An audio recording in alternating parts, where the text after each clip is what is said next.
अंधेरे का रहस्य, एक सच्ची डरावनी कहानी। वन गांव की छांव। ये कहानी बिहार के एक छोटे से गांव मधुबन की है। गांव शांत था, हर कोई अपने काम में व्यस्त रहता था। लेकिन गांव के एक कोने में एक पुराना हवेली था जो वर्षों से वीरान पड़ी थी। गांव वालों का मानना था कि उस हवेली में कुछ असामान्य है। कोई रात में उसके पास नहीं जाता था और जो गया वो वापस नहीं आया। राहुल, पटना में रहने वाला एक 25 साल का युवक, गर्मियों की छुट्टियों में अपने दादा दादी से मिलने गांव आया।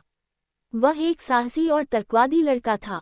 जब उसने हवेली की कहानी सुनी तो उसे मजाक लगा। दादी, ये सब अंधविश्वास है, राहुल बोला। दादी ने सिर्फ इतना कहा, बेटा, कुछ चीजें समझने से नहीं, अनुभव से ही सीखी जाती हैं। 2. हवेली का पहला सामना।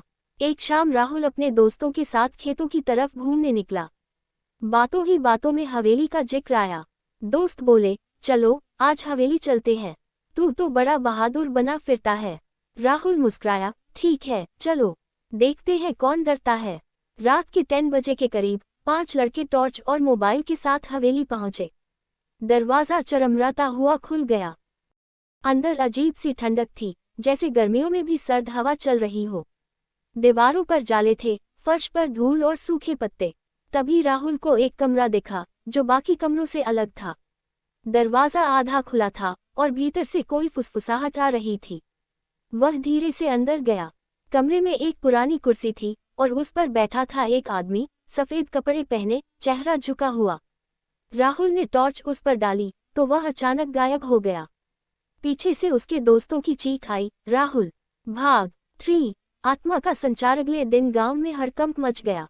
राहुल के दोस्त डर के मारे बुखार में पड़े थे। किसी की जुबान बंद थी, कोई कुछ बोल ही नहीं रहा था। राहुल ने गांव के बुजुर्ग पंडित गजानंद से जाकर बात की। उन्होंने कहा, जिस हवेली में तुम गए वहां रघुवीर सिंह की आत्मा है।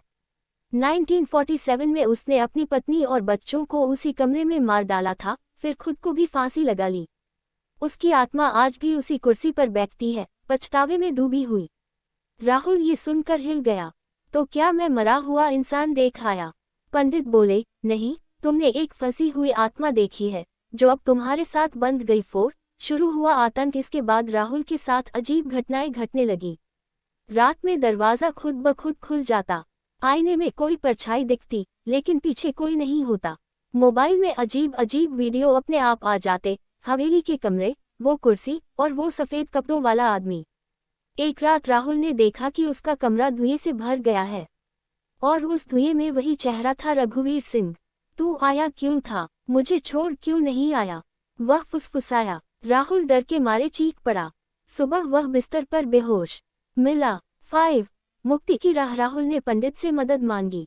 उन्होंने बताया कि आत्मा को मुक्त करने का एक ही तरीका है, उस कमरे में जाकर रघुवीर की मौत की कहानी को दोहराना और उसकी पत्नी व बच्चों की आत्मा को बुलाकर उसे माफ करवाना।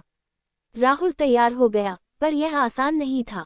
एक पूर्णिमा की रात राहुल, पंडित और 2 गांव वाले हवेली पहुंचे। पूजा शुरू हुई। अचानक हवेली की दीवारें हिलने लगी, जैसे भूकंप आ गया हो। कमरा खुद ब खुद खुल गया। रघुवीर की आत्मा फिर उसी कुर्सी पर थी। पंडित ने मंत्र पढ़े।